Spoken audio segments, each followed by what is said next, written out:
All right, YouTube, welcome back. You're with Armchair Engineer 85. We're going to do another fun project today. This is something I've wanted to do for a while. It's not a ratchet. As you can see in front of me, I've got all my snap-on hard handles that I've had laying around in my toolbox for a while. And it's time to start doing something with these. And today we're going to do something besides a ratchet. As I said before, I'm a big fan of these snap-on handles. I like the old look to them, the old school look, if you will. I like the ergonomics. I like the appearance of them. Overall, they're just a nice handle. Yeah, I wouldn't even care if it said snap-on or not. You know, that's irrelevant. It's just overall, very nice handle. So today, what we're going to do is we're going to make an air chuck. Now, Snap-on does sell a hard-handled air chuck, but it actually has the instinct handle, not the classic handle, which is this, and it only comes in red. It is a very nice tool, but it's very expensive. I know you're saying probably, well, Snap-on, what do you think? I understand that. It's about $81 American. That's what it retails for. So if you do the conversion for Canadian, you're at about $113. Then you add tax on top of that. Yeah, you're almost touching probably 135, I'd say, Canadian at that point. So that's pretty expensive for an air chuck. So I decided that we're going to make a custom one today, and I'm choosing out of this lot. I'm going to choose the green handle. I was thinking about the orange handle, but I've got another idea for that I want to leave to a later date. So we'll put those off to the side for now. So how we're going to do this is we have the air chuck, which is the 1/4 inch. Then we have the adapter that the hose links up to. And what we need is something to go in between, to go inside this handle from one end to the other. So what we're using is, we're going to use, here's the package here. This is a galvanized steel pipe. It's a 1/4 inch by 6 inch. So I measured it out. I figured out what handle I wanted to use. I want threads coming out either side. So I don't want a lot of threads, but I don't want too loose. And what I have to do now is I have to drill this out to the proper outer diameter. And I have to be very careful. This would be very tricky. The Snap-on handles only go about halfway, which makes sense because most ratchets, that's you know, the only length that the shank on the end of the ratchet goes. Unlike the Pittsburgh Harbor Freight tool that I did, which was completely hollow. That actually kind of surprised me. So when I'm drilling, I have to keep it dead straight, and I don't want it to deviate at all, because when it comes out, I want it to come out perfectly dead center here. I don't want it to be off at all. So I'm going to take my time. I'm going to use multiple bits. I'm not going to go at it with one great big bit. And I'm just going to take a little bit away at a time, because I really want to do this right, and I want to do it once because I don't want to destroy a handle. So basically, I'm going to assemble this for you, and you can have a quick look at what it's going to look like. I'm going to have to use Teflon tape on the ends of this, just like I would anyways. But essentially, this is what it's going to look like. Something like that right there when we're all said and done. This was about $5, so fairly cheap. I already had an air chuck. Air chucks aren't expensive. I had the adapter as well. The adapters, you know, if you buy the kit, they're not, you can get them for, God, I don't know, $20, $15, maybe even less in the States. The hard handle, I can't even recall how much I paid for it, but it's not stupid expensive either, considering what it is. So you can easily make this tool, which we're going to do, but you can make it for fairly cheap compared to if you bought the Snap-on official tool. Anyways, let's get to work. Come along. All right, brand new handle. I'm going to show you the factory depth that they they actually drilled to on this. So that right there is how deep they drill. So, which is nice because I basically almost half, probably about 40%, 45% of the way. So I've already got a nice pilot hole. So I'm going to try and freehand drill this. I do have a drill press right up there, but I'm not going to use it because I realize that not everybody has a drill press. I don't want to put this in the vise, even even with a rag, I just don't, it slips. And then the more pressure you put on it, the more it's going to potentially mar it. And I mean, if it mars it, I've ruined the project, so I don't want to do that. So I'm going to freehand it. I'm going to go slow, and then I'm just going to incrementally go up in drill bits each time. Okay, I'm on my third hole here. I've got my third bit. I'm just showing you guys how I'm doing it. I got a garbage can here just to collect the excess, and I'm just holding it like so. I'm just going up incrementally, and I'm just holding it, trying to look downwards at it to keep it straight.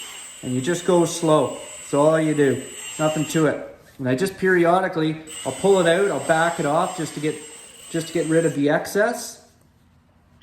And that just makes drilling easier. Don't fight it, because it'll catch, it'll spin, and the potential to throw off your line is there, so just don't fight it.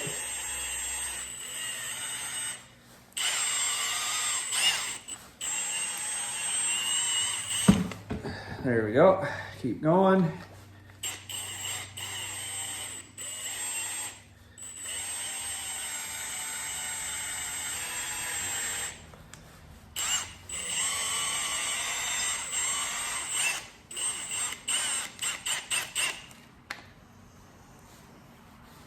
Okay, we're getting there. Okay, I'm on my seventh drill bit. If you look here, you can see this one's going to be close to breaking through, not quite. Actually, maybe I'll back it off a bit. This one might be the one to break through. Yeah, so I'll just back the bit off a bit there, leave a bit of the shoulder, and see if this breaks through. Same thing, same technique, nice and slow, looking down at it, keep it straight, backing it off periodically.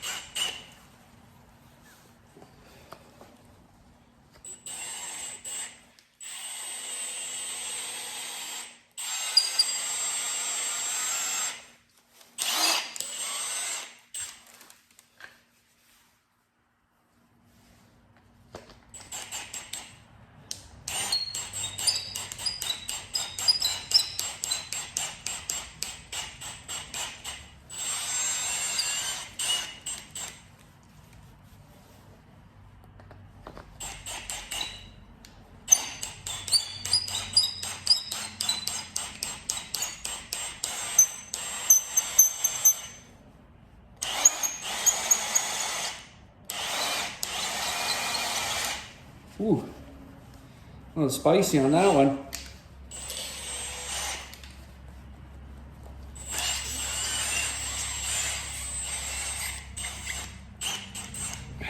Look at all that. Woohoo! All right, so I'm at my maximum diameter of drill bit that I own. So as you can see here, no problemo, it goes through. Unfortunately, this will not, and I need to get it a little more. Even with heat, it's still not going to work properly, so not all hope is lost. What you can do is you can ream it. And basically, at a higher speed, I can go up and down and kind of just swivel it back and forth like in a circle and ream the hole out bigger. I mean, I don't have to go very much more, but if I keep doing that, I'll just keep, as long as I stay consistent, in a circle fashion, I'll be able to ream the hole a little bigger. I only need a little bit more. So if you guys run into this problem, just know that you can do that. Okay, so to show you guys that I am not perfect and we all make mistakes. So here's the initial hole here. I'm still reaming it. It's taking a lot because obviously, like I said, I'm at my max for drill bits, but where it came out, it's a little off. So to compensate for that, I've been reaming it quite a bit. It looked a little worse than this when I started. Excuse me. I'm doing this right here. While I'm reaming it, I'm going back and forth very quickly, and I'm keeping downward pressure on this side here that I want to shave off here. Obviously here I'm close to the edge. I don't want to shave off anymore. So what I'm doing is I'm buzzing here, and it's come a long way, and it looked a lot worse than what it was. Well, I mean, it wasn't horrible, but it could have been better. But I'm just continuously shaving this thicker area here away to help compensate for being too close there. So anyways, stay tuned. This is what I'm talking about.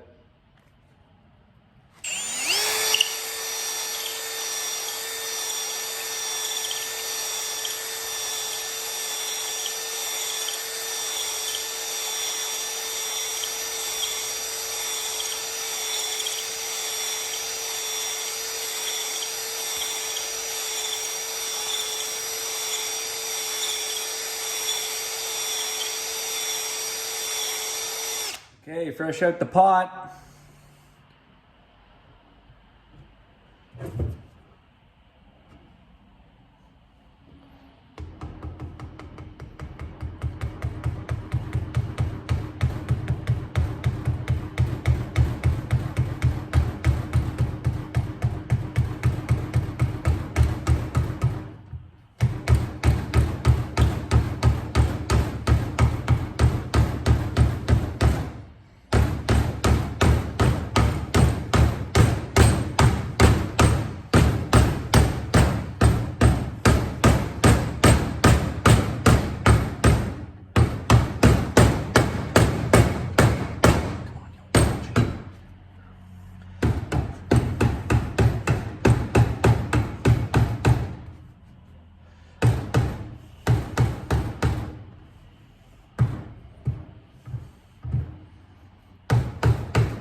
All right, we got the finished product here.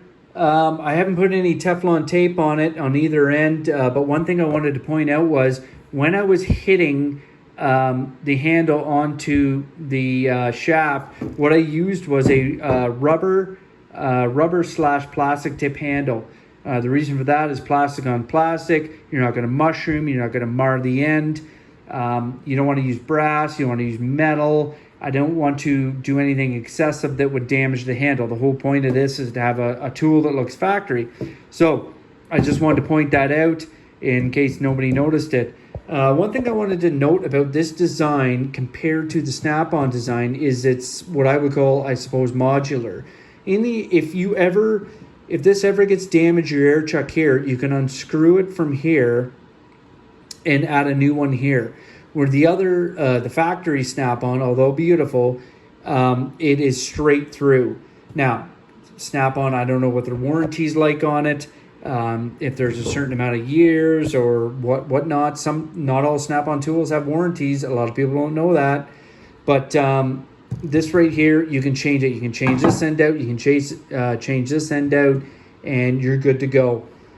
If you guys like this video, like, comment, and subscribe. I really enjoy making these videos. I like reading the comments. Keep them clean, guys and girls. But yeah, let me know. Armchair Engineer 85 out. Coming at you.